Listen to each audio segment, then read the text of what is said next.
우리가 지난주에 창세기 25장까지의 말씀을 살펴보았고 장자의 명분을 가벼이 여긴 에서의 모습을 봤습니다. 그리고 이제 장면이 바뀌게 되는데 흉년으로 말미암아 아브라함이 애굽으로 갔던 것처럼 이삭도 그 아버지와 같은 방법으로 가나안 땅을 벗어납니다. 그때 하나님께서 이삭에게 나타나셔서 뭐라고 하시는가 하면 애굽으로 내려가지 말고 내가 내게 지시하는 땅에 거주하라. 그리하면 내가 너와 함께 있어 내게 복을 주고 내가 이 모든 땅을 너와 내 자손에게 주리라. 내가 내 아버지 아브라함에게 맹세한 것을 이루어 내 자손을 하늘의 별과 같이 번성하게 하며 이 모든 땅을 내 자손에게 주리니 내 자손으로 말미암아 천하 만민이 복을 받으리라. 이 천하 만민이 복을 받으리라. 이 대단한 지금 약속입니다. 엄청난 약속입니다. 이 약속이 바로 메시아에 대한 언약이 포함된 약속입니다. 메시아의 언약. 사람 수만 많아지고 많은 백성들이 생겨나고 나라가 커지고 그 모든 나라들은 결국 세상 나라들인데 이 세상 나라들 가운데에서 천하 만민이 복을 얻게 되는 나라. 우리가 살고 있는 이 지구상에 지금 현재 어떤 나라가 천하 만민이 복을 받는, 아니 반대로 한 나라가 있는데 그 나라가 천하 만민에게 복을 나누어 주는 나라가 있나? 없지요. 미국의 우방이라고 하는 나라들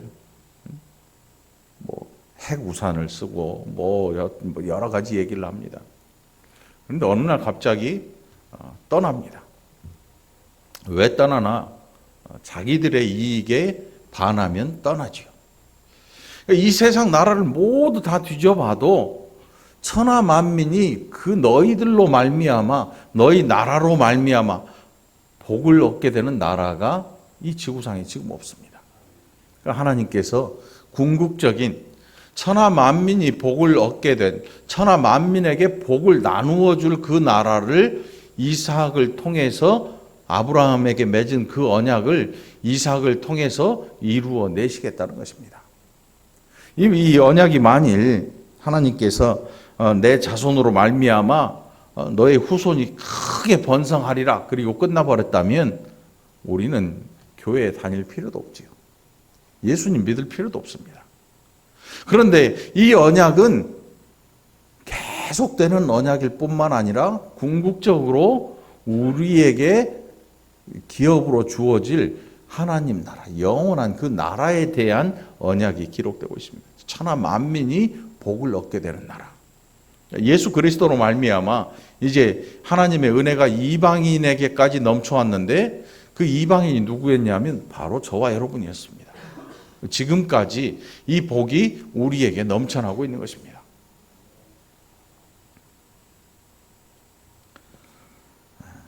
그리고 이삭이 이제 그랄의 블레셋 지역에 거주하는 가운데에 하나님께서 그를 지키고 계신다는 사실을 이 그랄에 있는 블레셋 왕 아비멜렉과 그 주변의 모든 사람들이 보게 하십니다. 거기에서 어떤 일이 일어났냐 하면 이삭이 26장 12절에 보면 이삭이 그 땅에서 농사하여 그 해에 100배나 얻었고 여호와께서 복을 주심으로 그 사람이 창대하고 왕성하여 마침내 거부가 되어 양과 소가 떼를 이루고 종이 심이 많으므로 블레셋 사람이 그를 시기하였다. 그리고 나서 아브라함 때부터 파놓은 우물들을 메꾸기 시작합니다. 시기하면서. 아니 똑같은 작물을 심었는데 나는 10배도 안 나오는데 그 옆에는 100배 이상이 나오는 거죠. 100배 이상이. 이 사람이라는 게 말이지요. 참 그래요. 누가 잘 되면 정말 진심으로 칭찬해주고 좋은 말을 해주고 해야 되는데 속담이 그렇지 않잖아. 누가 땅을 사면 사돈이 아니고 사촌. 물론 사돈도 땅을 살 수 있어요. 사돈이 바뀌었지. 오죽하면 사람들이 오죽하면 사촌이 땅을 사면 논을 사면 배가 아프다. 실제로 배가 아픈 게 아니고 시기한다. 시기한다는 뜻이에요. 그러니 영 완전 이방인인 이삭이 블레셋 땅에 들어가서 자기들이 여태껏 그 땅에서 농사 잘 짓는다고 자부하고 있었는데 이삭이라는 이방인이 들어오더니 농사에서 100배나 수확을 해요. 배가 아프겠어요? 안 아프겠어요? 무지하게 아플 거예요.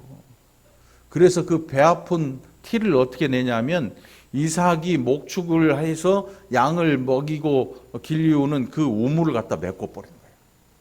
광활한 이 광야에서 우물은요 생명줄이에요. 가축들을 몰고 하루 이상 물 안 먹이고 가면 다 죽어요. 죽어. 사람도 죽지요. 그런데 이 사람들이 아브라함 때 파놓았던 이 우물을 메꿔버리는 거예요. 우물 파는 건 어렵지만 메꾸는 거는 아무것도 아니죠. 땅 파서 흙 갖다 메꿔버리면 그만이니까.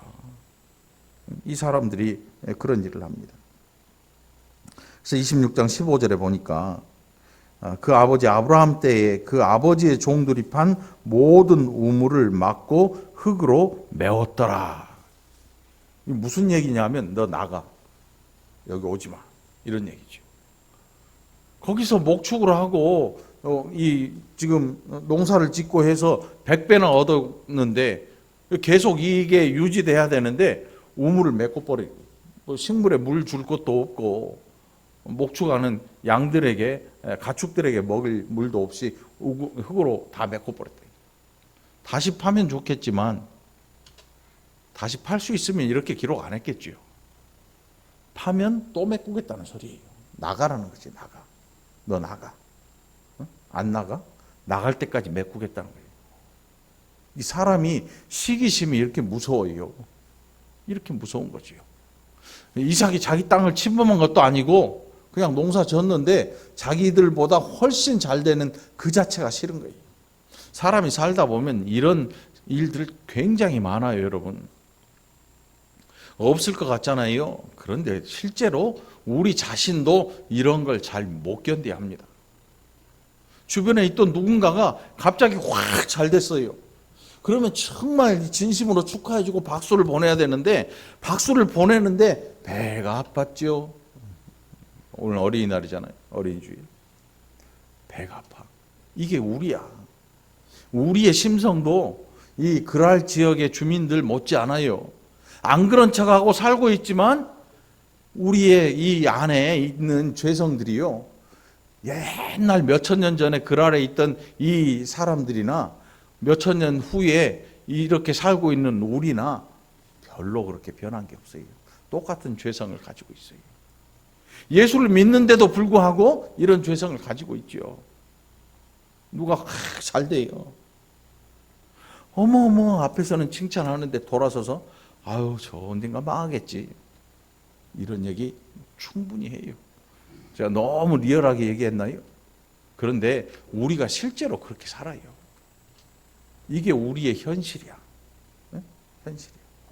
자, 우리가 지금 우리의 현실 얘기를 하는 게 아니고 자, 어떻게 해야 될 것인가? 그리고 이삭이 어떻게 했냐면 그것을 떠납니다. 떠나면 점점 떠나요. 그리고 그의 아버지가 갔던 이 가나안 땅으로 점점 옮겨가는데 옮겨가다가 이 브엘세바까지 올라가죠. 그리고 26장 25절에 보면 이삭이 그곳에 제단을 쌓고 여호와의 이름을 부르며 거기 장막을 쳤더니 이삭의 종들이 거기서도 우물을 팠더라. 이제 가나안 땅 안으로 점점 들어가는 거예요. 이유가 뭐냐면 하나님께서 너의 아버지 아브라함과 너의 아비 아브라함과 내가 한 약속을 내가 너를 통해서 이룰 것이다. 그러니 약속한 땅을 떠나지 말고 그 땅에 머물러라. 거주해라. 약속이라고 하는 것, 하나님께서 그 약속을 야 가나안 땅 어디가 아니고 가나안 안에만 존재하면 가나안 안에만 머물러 있으면 내가 이 언약을 이루겠다. 이삭 보고 뭘 막, 야, 땅 사. 저기 지금 땅 싸니까 사. LH. 참, 기가 막히게 LH. 하나님 LH, 이삭이 LH에 취직해가지고, 이거 개발될 겁니다. 사고. 몇만 평, 몇백만 평 막, 가나안 땅을, 하나님이 주신다 그랬으니까 지금부터 사자고 해서 막 땅을 무대기로 사재기를 시작. 이것도 아니에요. 땅을 사봤자 몇 평을 사겠어. 이삭이 갖고 있는 돈으로. 그렇게 많이 살 수도 없어요. 하나님께서 너 가나안 땅 안에 머물러 있고 너의 아버지 이 아브라함과 약속했던 그 일을 너도 기억하고 있어라. 나는 너를 통해서 온 천하 만민이 복을 얻게 되는 나라와 민족을 이루어낼 것이다. 사실 약속이라는 게 안 믿어지면 별 볼 일이 없는 거예요. 약속이 안 믿어지면 별 볼 일이 없어요. 오늘 어린이 주일인데 참 가슴 아프게도 어린이 주일 행사를 못 하잖아요. 하고 싶어도.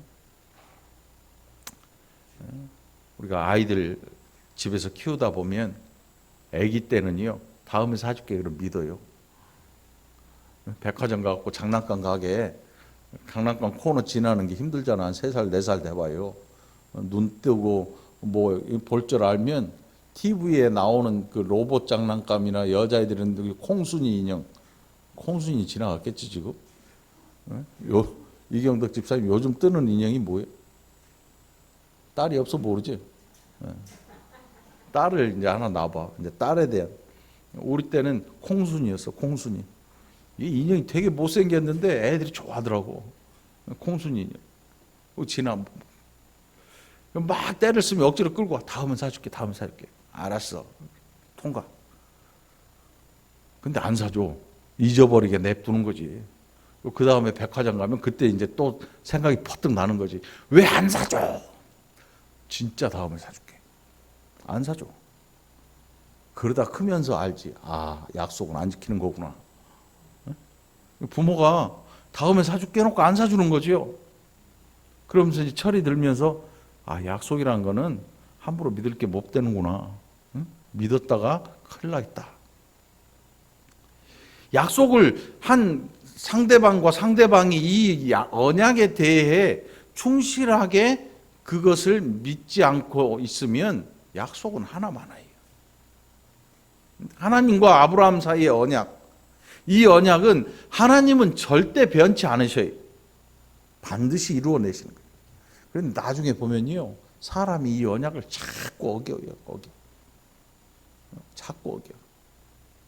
아브라함과 이삭과 야곱에게 이 언약이 이루어진 것을 우리가 창세기를 통해서 볼 수가 있는데, 자, 이렇게 변해요.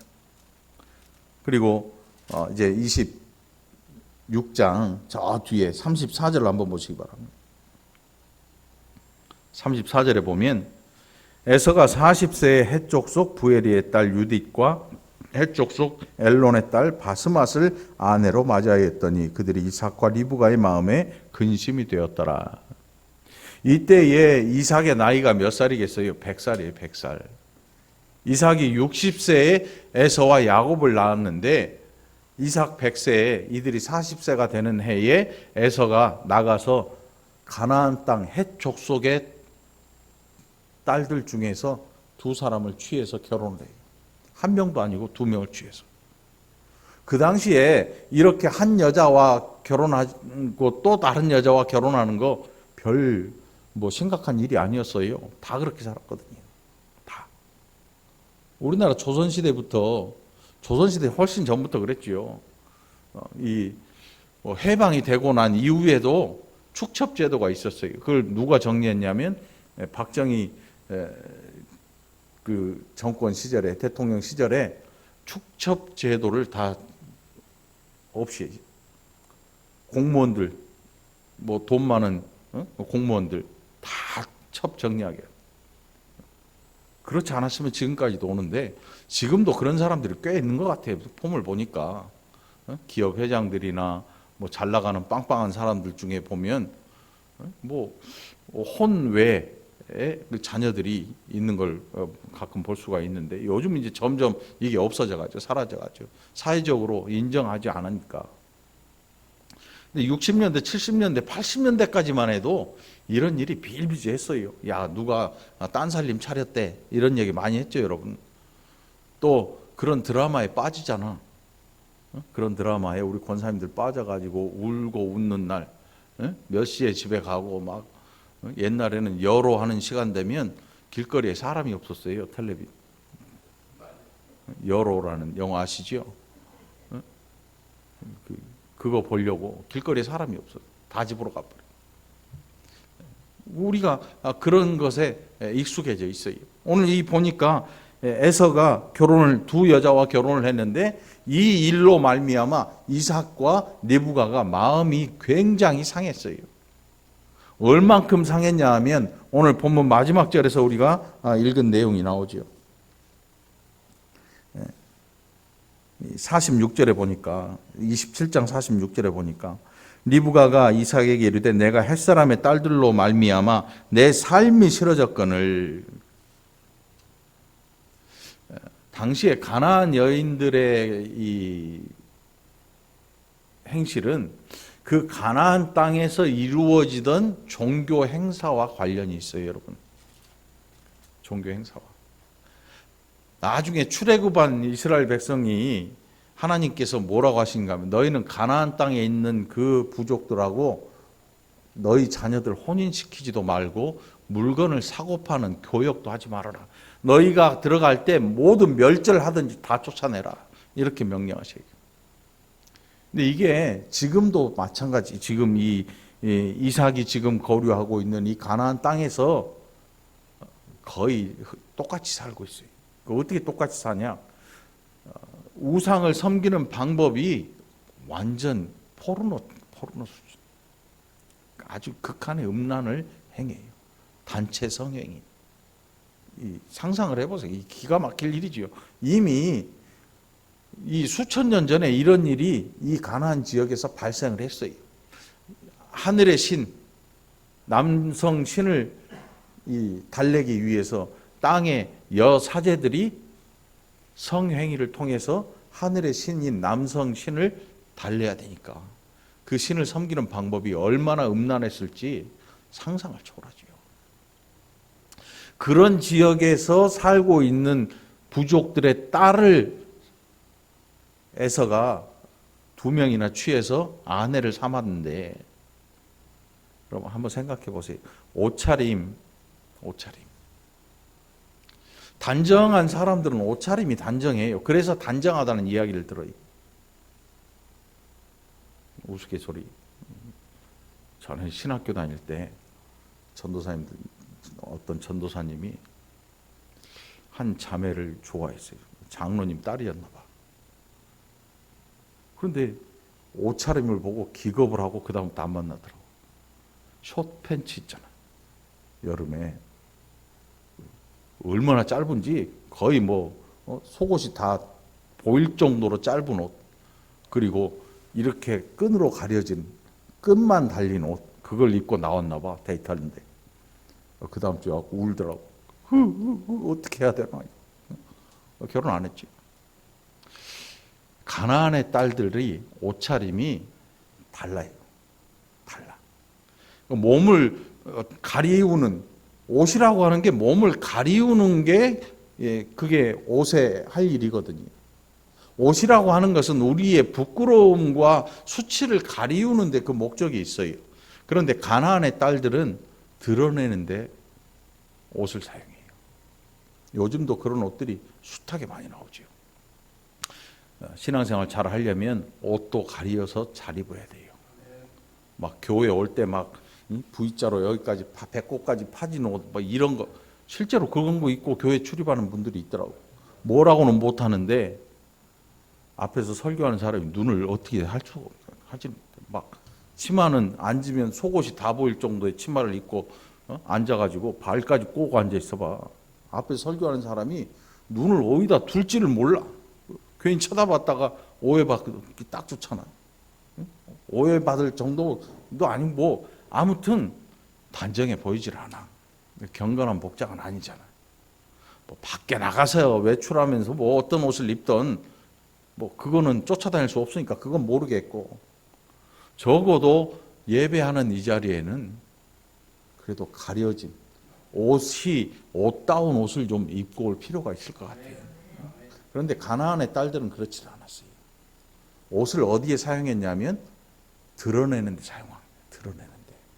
가리려고 입는 게 아니고 보이려고 입는 거예요. 보여주려고. 흉측하지요. 우상을 섬기는 그 방법이 그러했으니까 사회 전반이 음란한 투성이었어요. 근데 이 아브라함 때 여러분 기억하시죠? 소돔과 고모라에 하나님께서 유황으로 다 태워버리시고 그 멸망시킨 그 지역. 그 이유가 뭐였을까요? 하나님이 더 이상 참을 수 없는 죄를 거기서 범하고 있었어요. 동성애가 있었고 성적으로 완전히 타락한 도시예요. 우리가 사는 이 시대에 여러분 강남에 제가 가봤더니 강남 테헤란로 가보셨나요? 가수 주현미가 뭐 추억의 테헤란로 노래를 부르던데, 그런 그 껍데기 번쩍번쩍 빌딩 사이로 정원이 꾸며져 있고 막 가로 정비가 얼마나 잘 돼 있어요. 대한민국 부의 80%가 거기 다 있으니까 거기서 돈 자랑할 것도 없어요. 뭐 자랑할 게 없어. 거기는 우리나라 돈의 80%가 거기 다 있어. 지금 더 있겠네. 더 많겠네. 그런데 더 놀라운 것은 TV에 어마어마한 나이트나 이런 데서 그 안에서 이루어진 행위들이 눈뜨고 못 볼 꼴들이 너무나 많은 거지. 성매매가 이루어지고 마약이 행해지고, 그 돈 없는 뭐 이런 우리 3층에 있는 노래방 이런 정도가 아니고 2층에 노래방 이런 정도가 아니고 어마어마한 돈들이 왔다 갔다 하는 마약, 성매매, 눈 시뻘겋게 뜨고 벌건 대낮에 그런 일들이 아무렇지도 않게 행해진다는 거지. 사회적으로 멀쩡해 보이는 사람들이 그 안에서 그런 일들을 숱하게 하는 거지.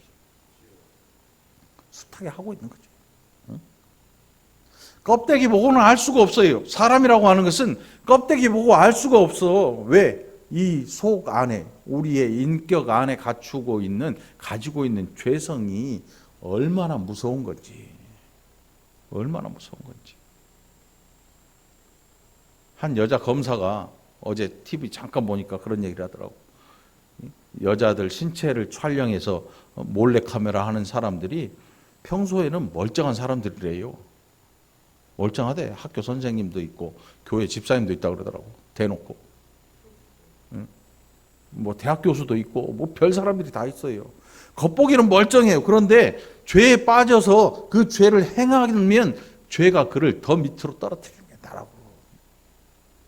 이게 우리의 모습이거든요.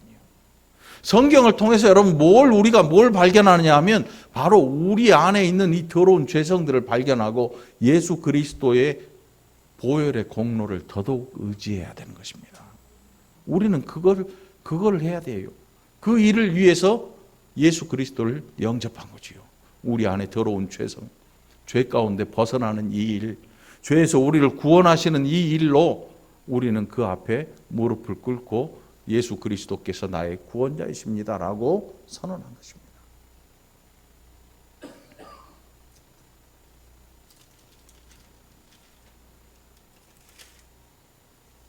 이삭과 리브가가 자식을 사랑했어요.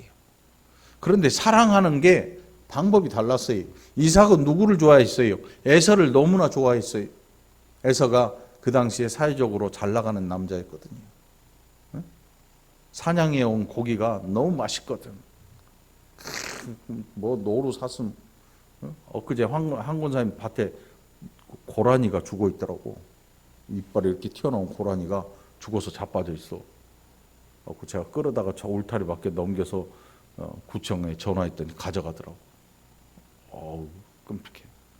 그렇게 사냥한 고기를 가져와서 이삭한테 해주니까 이삭이 그 먹는 재미에 푹 빠진 거야. 그래서 에서가 너무 좋은 거야. 야, 그렇지. 남자라면 너처럼 해야지.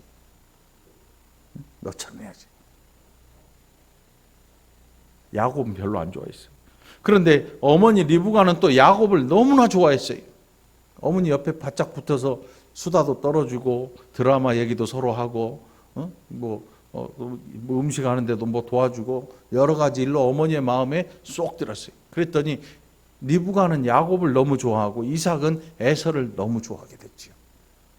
자녀가 2명이면 사랑을 어떻게 해야 돼요? 같이 사랑해 줘야지. 마음이 물론 사람이요, 마음이 잘하는 놈한테 더 가겠지만 그걸 조절할 수 있는 게 부모예요. 조절해야 되는 게 부모란 말이지. 우리는 그걸 아직도 잘 못해요. 항상 잘하는 놈한테 우리의 신경이 더 가죠. 원래는 약한 애한테 더 많이 가야 돼요. 잘하는 애한테 한 20 간다면 약한 애한테 80 관심을 가져줘야 돼. 그래서 저울이 이 높이가 공평하도록 조절을 해줘야 되는데 이 이삭과 리브가는 그렇게 하질 못했어요. 리브가의 이 저울은 이렇게 기울어져 있고 야곱의 저울은 이렇게 기울어져 있었어. 이삭에게 에서는 이만큼 높은 아이였고 리브가에게 야곱은 이만큼 높은 아이였어요. 두 사람에게 둘 다 똑같은 위치에 있어야 되는데 한 사람씩 이렇게 높은 위치에 있으니까 문제가 생겨나기 시작한 거죠. 리브가가 밥을 하고 있다가 우연히 이삭이 에서에게 하는 이야기를 들어요. 야, 고기 사냥한 고기로 나한테 별미를 만들어 주라. 오늘 내가 장자의 축복을 너에게 해주마. 축복을 해주겠다. 리브가도 이 축복의 내용이 뭔지를 알 거예요. 이삭 옆에서 봤으니까, 아브라함에게 들었으니까 그게 어떤 복인지 알 거예요. 듣자마자 야곱을 불러요. 야, 너 내가 이거 맛있게 음식 해줄 테니까 아버지한테 갖다 드리고 축복을 네가 받아라. 에서가 서자도 아니고 자기 뱃속에서 나온 쌍둥이잖아요. 쌍둥이. 그런데 축복을 받을 대상을 바꿔치기 하는 거야. 어머니의 이 똑같은 아들인데 어머니가 야곱 자기의 아들에게 다른 에서의 동생 야곱에게 이걸 시키는 거야. 거짓말로 너 해. 그리고 손에다가 양털을 붙이게 해. 에서가 털이 북실북실 났었나 봐요. 그걸 똑같이 해가지고 아버지한테 들고 들어가게 만들어요. 정상이 아니죠. 리브가가 처음 결혼할 때는 이삭에게 굉장한 위로가 되었습니다. 그 어머니 리브가의 죽음으로 인한 굉장히 큰 위로를 해줬던 여인이었는데 결국 자녀들을 사랑하는 방법, 그 일로 굉장한 아픔을 겪게 됩니다. 어떤 아픔이냐면 이렇게 좋아했던 야곱, 그렇게 사랑했던 야곱을 이 일로 말미암아 떠나보내게 돼요. 그리고 얼굴을 2번 다시 보지 못하고 리브가가 죽게 돼요. 드라마 같은 이야기지요. 그런데 실제예요, 실제. 자기가 잘못 편애한 사랑하는 그 잘못된 방법 때문에 자기가 그렇게 좋아했던 아들의 얼굴을 평생 보지를 못해요. 20년간 떠나 있는 그 사이에 리브가는 죽게 돼요. 아들의 음성조차 듣지 못하고 죽게 되죠. 여러분들은 여러분의 자녀들 혹은 손주들, 뭐 손주도 있겠지요. 할머니들 손주 자랑하는 거 보니까 잘하는 놈 자랑하더만. 그렇게 하면 안 돼요. 제가 늘 얘기하잖아요. 자식은 공부를 잘해서 이쁜 게 아니에요. 좋은 회사를 들어가서 이쁜 게 아니에요. 결혼을 잘하고 사회적으로 잘 나가서 좋은 게 아니고 내 자식이니까 잘하나 못하나 이쁘고 좋은 거야. 그리고 사랑해야 하는 거지. 조건부의 사랑이 아니거든요. 부모의 사랑은 원래 조건을 가진 사랑이 아니에요. 그런데 사회가 점점 부모의 사랑이 조건절로 바뀌어요. 조건으로 바뀌어가요. 사회적으로 좀 못나면 죽일 놈 살릴 놈 해버려요. 기대치를 꺾어버리지. 물론 아이한테 과다한 기대를 걸라는 건 아니에요. 내 자식에 대한 사랑, 그게 잘못된 이 꽈배기처럼 뒤틀린 거지. 뒤틀려요. 그러니까 아이들이 자라나면서 얼마나 많은 스트레스를 받겠는가. 그렇게 이삭과 리브가의 자녀를 사랑하는 방법이 굉장히 차이가 나고 대상이 달라져 버리고, 오죽하면 마땅히 장자인 에서가 받아야 될 그 축복을 차자인 야곱에게 그 축복을 받게 하기 위해서 거짓으로 꾸며서 그 장면을 만들어 연출하는 거예요. 이 일로 가정이 엉망진창이 돼버리고 말아요.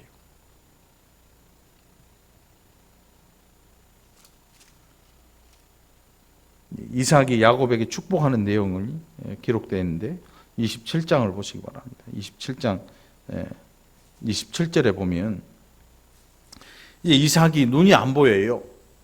눈이 안 보여. 아마 백내장이나 녹내장이 온 것 같아요. 나이가 많아서. 그래서 앞을 전혀 볼 수가 없는데 에서의 손에 있는 그 북실북실한 털, 그거를 이삭이 가짜로 만들어요. 그러면서 하는 말이, 너 진짜 에서냐? 자꾸 확인을 해요. 네, 맞아요. 에서예요. 이상하다. 목소리는 야곱인데 만져본 손목은 북실북실 털이 많은 게 에서 같긴 하고, 그러면서 축복을 해주는데, 그 축복의 내용이 뭐냐면 27절에 보니까 그가 가까이 가서 그에게 입맞추니 아버지가 그의 옷에 향치를 맡고 그에게 축복하여 이르되, 내 아들의 향치는 여호와께서 복주신 밭의 향치로다. 하나님은 하늘의 이슬과 땅의 기름짐이며 풍성한 곡식과 포도주를 내게 주시기를 원하노라. 만민이 너를 섬기고 열국이 내게 굴복하리니 내가 형제들의 주가 되고 내 어머니의 아들들이 내게 굴복하며 너를 저주하는 자는 저주를 받고 너를 축복하는 자는 복을 받기를 원하노라. 야곱에게 이런 축복을 합니다. 하나님께서 아브라함과 언약을 하시면서 아브라함에게 복 주신 내용이 뭐 있었냐면, 너는 복이 될지라. 너를 저주하는 자를 내가 저주하겠고 너를 축복하는 자에게 내가 복을 주마. 이런 언약을 하셨습니다. 그 언약을 지금 이삭이 야곱에게 하고 있는데, 야곱이 아니고 실제로 그 대상은 에서예요. 에서. 이삭은 지금 에서인 줄 알고 이 야곱에게 이 축복을 하고 있어요. 그러니까 이거 완전 이상한 거지요. 에서를 축복했는데 앉아 있는 건 야곱이에요. 그러면 이 축복이 누구에게 가겠어요, 여러분? 우리는 알고 있어서 야곱에게 갔다, 뭐 이렇게 얘기할지 몰라요. 그런데 이 축복은 지금 아무에게도 안 가요. 임자가 없는, 주인 없는 축복이 되고 말았어요. 하나님께서 이 일로 이제 이 가정에 아픔이 있게 하시고, 하나님이 하신 게 아니에요. 그들의 죄가 이렇게 만든 거죠.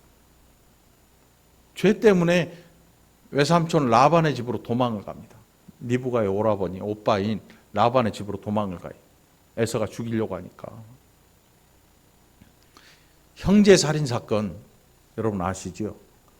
저 가인이 아벨을 죽인 사건이 있었습니다. 이미 인류 초기에 아담이 죄로 말미암아 에덴 동산에서 쫓겨나자마자 가인과 아벨이 있었는데, 가인이 아벨을 돌로 쳐 죽입니다. 형제 사이에 살인 사건이 벌어집니다. 이미 사람을 죽이는 거 별 일도 아니다. 소문이 쫙 퍼졌죠.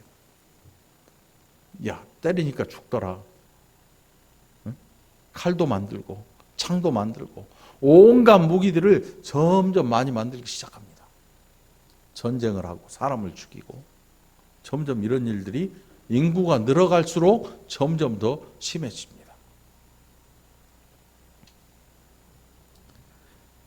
에서가 속으로 뭐라 하냐면, 내 아버지에게 곡할 날이 가까웠은즉 그래요.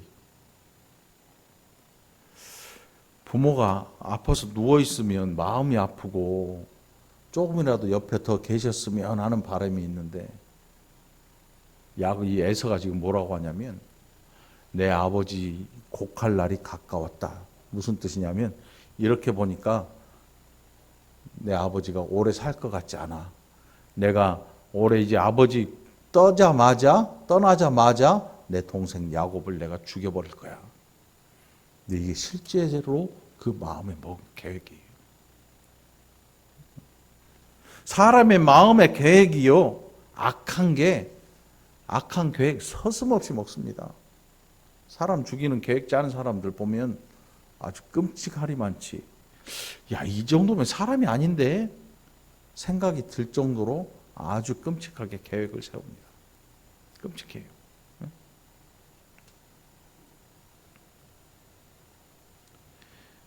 이 일로 리브가가 야곱을 불러요. 그리고 빨리 그 외삼촌 오라버니 라반의 집으로 보내서 거기에서 너의 이 신부감을 찾아라, 이렇게 얘기를 합니다. 너마저 이 가나안의 딸들로 내가 며느리를 맞으면 이제 세상에 무슨 낙이 즐거움이 내게 있겠느냐. 삶이 싫어졌다 할 정도니까. 삶이 싫어졌다. 며느리를 잘 봐야 돼.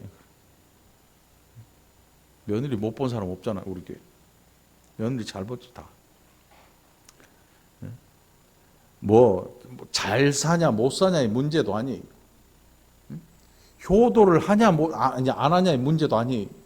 이 지금 리브가가 삶이 싫을 정도라고 하는 것은 가나안의 딸들의 음란함 때문에 그래요. 음란함 때문에 도저히 눈 뜨고 볼 수 없는. 적어도 이 아브라함의 가문 안에 있는 이 사람들은 적어도 함부로 몸을 굴리지 않았어요. 근데 요즘 제일 심각한 게 뭐예요? 여자고 남자고 정조관념이라는 자체가 없어요. 그걸 기대하는 남자든 여자든 바보 취급을 하든지 아니면 이상한 사람 취급을 해버리니까. 물론 사회가 많이 다변화되고 바뀌어서 그렇겠지만, 그런데 그것은 사람의 죄와 연관되어 있어요. 우리나라가 원래 그런 나라 아니었죠. 물론 유교적 성향이 있었네 어쩌네 하지만 사회적인 통상적인 관념이 결혼 전에 몸을 지켜야 된다 하는 게 통상적인 관념인데 이게 사라져버리고 말았어요. 언제? 80년대 쓱 지나면서. 왜? 영화가, 그런 영화들이 숱하게 나왔어요. 정상적인 방법으로 대통령 한 사람이 아니니까 국민들을 그걸 바꿔야 되거든요. 그러니까 음란한 영화를 무지하게 만들어서 그 시대에. 그래서 나온 영화가 여러분 아시잖아. 병광세 이런 또 뭐 있지? 영화 제목 이름도 숱하게 나왔어. 에마 부인, 말 탄 여자, 말 내린 여자, 아무튼 이런 음란한 영화들을 수도 없이 만들었어요. 그 시대에 비디오 빌려줬잖아요. 그 시대에 비디오 가게를 가면 못 빌려. 왜?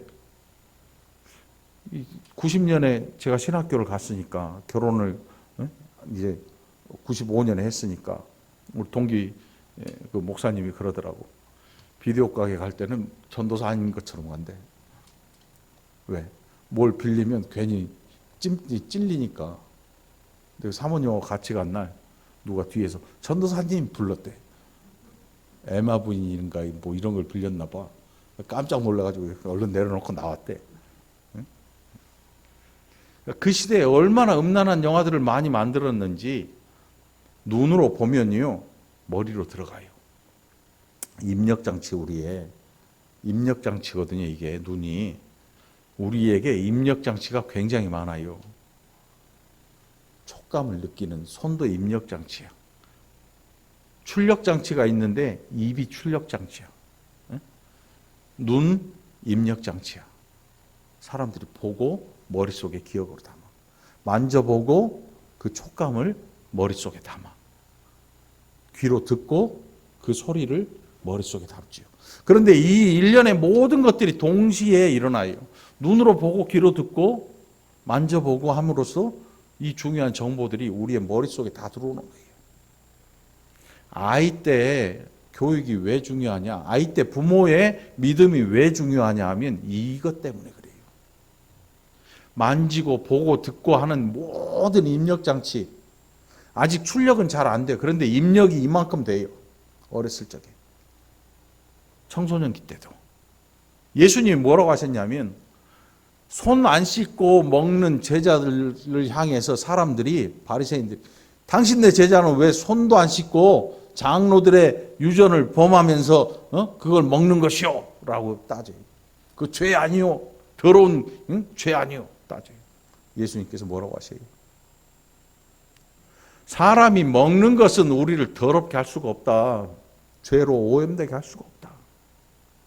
그 죄는 어디서 나오냐 하면 먹고 뒤로 나오는 그 배설물은 우리를 더럽게 하지 못한다. 우리를 진짜 더럽게 하는 게 뭐냐 하면 보고 듣고 만지고 했던 모든 입력장치를 통해서 우리 안에 쌓여있는 죄들. 원래 죄도 있지만 우리가 원래 죄를 가지고 태어나지만 입력장치를 통해서 숱하게 우리 안에 들어온 이 더러운 죄들이 이제 출력되는 그때, 출력이 어디로 돼요? 입으로 돼요. 입으로. 삶으로 나타나요. 입으로 나타나요.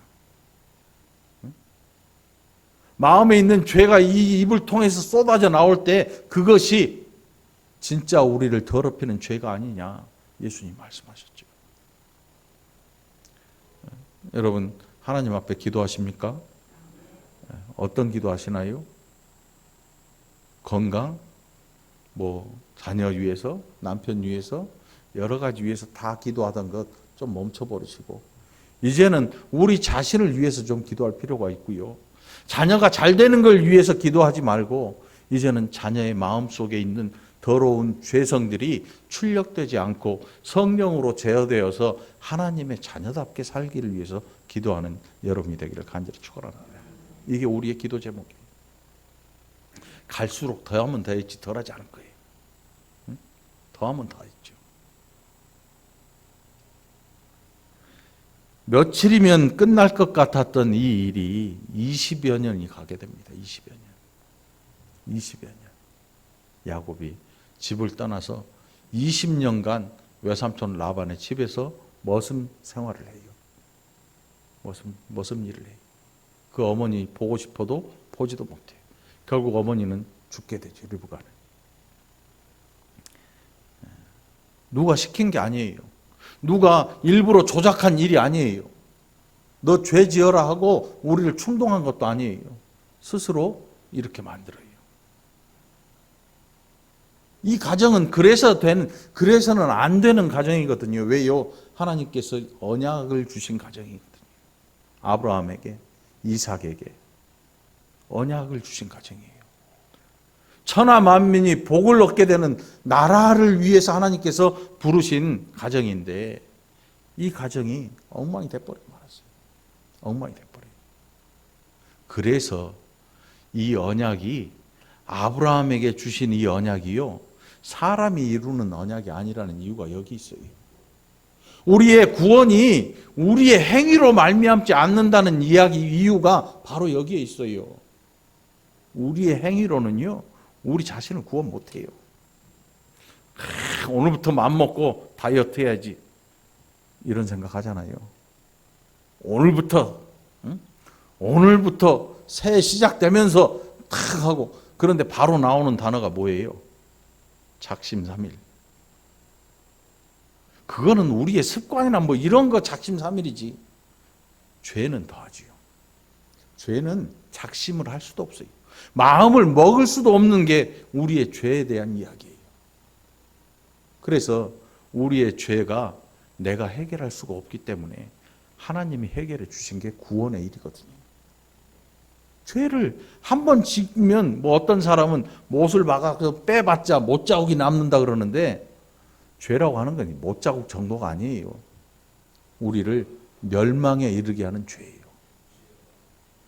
죄의 삭은 사망이잖아요. 그러나 하나님의 권세는 그리스도 예수 안에 있는 영생이라고 말씀해요. 하나님의 은사는 그리스도 예수 안에 있는 영생이다. 우리의 죄, 우리가 조금 막 잘못했습니다, 좀 용서를 구하고 뭐 회개한다 그러고 그러면 지워질 것 같잖아요. 천만의 말씀이에요. 지울 수 있는 방법조차 없어요. 우리는 없어요. 그런데 하나님이 하셔요. 아브라함에게 주신 언약, 사람은 자꾸 망가뜨리려고 합니다. 이삭도 망가뜨리려고 하고 리브가도 망가뜨리려고 하고 야곱도 망가뜨리려고 합니다. 이 사람들이 언약은 받았지만 연약한 인생들이에요. 하나님이 알고 계셔요. 그래서 이 언약을 이루시는 당사자는 누구냐 하면, 약속은 가지고 있지만 언약을 이루시는 당사자는 하나님이신 거예요. 우리가 예수님을 열심히 믿어요. 그렇다고 해서 내가 내 죄를 내 마음대로 지울 수 있느냐? 내가 하나님이 나를 구원하시는 이 구원에 나의 힘이 티끌만큼이라도 더해질 수 있느냐? 없어요. 없어요. 방법이 없어요. 아무리 여러분이 교회에서 헌금하고 봉사하고 막 기도를 하루에 100시간을 해도, 기도를 하루에 100시간 할 수 있나? 그렇게 많이 한다 그래도 우리의 구원에 티끌만한 보탬이 될 수도 없어요. 이게 우리의 현실이에요. 그래서 예수를 믿어야 되는 거죠. 예수님 안 믿으면 교회 다니나 마나. 예수님 믿으면서 어떤 사람들은 내가 죽어라고 해서 구원을 함께 이룬다고 이야기를 합니다. 그게 누구냐면 로마 교회, 곧 카톨릭 천주교라고 하는, 얼마 전에 추기경 그분이 돌아가셨다고 하는데 거기서는 그런 얘기를 해요. 그러니까 그분들은 거짓말 안 해요. 거짓말 안 하면 착한 거예요, 안 착한 거예요? 착한 거잖아. 그런데 착해서 거짓말 안 하는 사람도 있겠지만 교리가 그러니까 거짓말을 못 해. 교리가 뭐예요? 죄가 쌓여. 이걸 없애려면 뭘로 탕감을 해야 돼. 죽어라고 내가 해야 돼. 조상의 죄도 내가 열심히 하면 뭐 탕감이 돼. 가만히 생각하면 그럴듯해 보이는데 성경을 통해서 보면 말도 안 되는 얘기예요. 말이 안 돼. 정말 말이 안 되죠. 그런데 신기하게도 예수 믿는 교회 다니는 사람들은 가끔 욕도 하고 가끔 성질도 내고 가끔 뻥도 치고, 이유가 뭐냐면 예수님이 다 해준다 그러니까 이 정도는 괜찮겠지 그러고 교리를 이용해. 천재들이야. 그래도 안 돼. 우리가 그래서 하나님 앞에 죽어를 힘을 다해서 기도해야 하는 내용이 뭐냐 하면, 하나님 성령으로 내 안에 거하심을 압니다. 성령으로 우리 안에 거하시잖아요. 예수 그리스도께서 부활 승천하신 이후에 성도들에게 성령을 보내주십니다. 성령을 통해서 우리로 우리의 죄성을 튀어나오지 못하도록 성령의 충만함을 가지도록 우리를 계속해서 말씀하시죠, 우리에게. 우리가 성령 충만 얘기하잖아요. 그 성령 충만이 어떤 사람들은 막 쥐야 하고 막 찬송 뜨겁게 하고 그게 성령 충만인 줄 아는데, 성령이 충만하다는 뜻은요, 하나님의 음성을 듣고 하려는 마음이 계속 끌어올리는 거예요. 순종하는 사람, 성령이 충만한 사람.